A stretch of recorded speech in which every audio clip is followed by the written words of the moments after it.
இந்த புதிய காலைக்காக நன்றி அப்பா.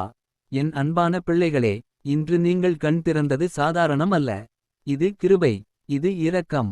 இது என் அன்பு. கர்த்தருடைய கிருபையால் நாம் அழிவதில்லை, அவர் இரக்கங்கள் ஒவ்வொரு காலையும் புதியவை. புலம்பல். இந்த காலை. உங்கள் வீட்டில் நான் இருக்கிறேன். உங்கள் சுவாசத்தில் நான் இருக்கிறேன். உங்கள் குடும்பத்தின் நடுவில் நான் இருக்கிறேன். இப்போது குடும்பமாக சொல்லுங்கள். அப்பா, இந்த புதிய காலைக்காக நன்றி. இந்த வீட்டில் சண்டை தங்காது. பயம் தங்காது. பற்றாக்குறை தங்காது.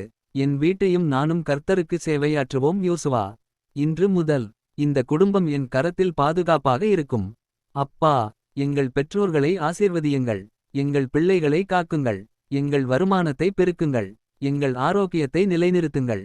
இன்று எது நடந்தாலும் நாங்கள் தனியாக இல்லை. உன் வழிகளை கர்த்தருக்கே ஒப்படை, அவர் அதை நிறைவேற்றுவார். சங்கீதம். இந்த நாளை உம்மிடம் ஒப்படைக்கிறோம்.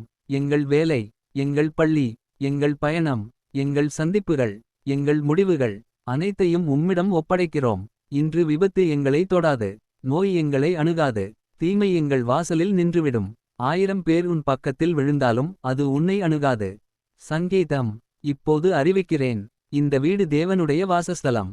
இந்த காலை புதிய வாய்ப்புகள் திறக்கப்படும். புதிய கதவுகள் திறக்கும். புதிய உறவுகள் உருவாகும்.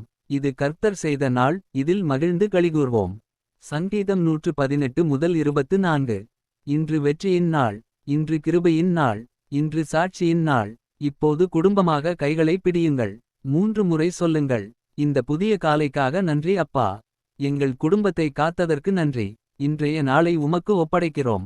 கர்த்தரே, எங்கள் வீட்டில் சமாதானம் நிலைத்திருக்கட்டும். எங்கள் மேஜையில் உணவு குறையாதிருக்கட்டும். எங்கள் இதயங்களில் நம்பிக்கை குறையாதிருக்கட்டும். நாங்கள் உம்மை நம்புகிறோம். நாங்கள் உம்மை நன்றி கூறுகிறோம். நாங்கள் உம்மை ஆராதிக்கிறோம். ஆமேன். ஆமேன். ஆமேன்.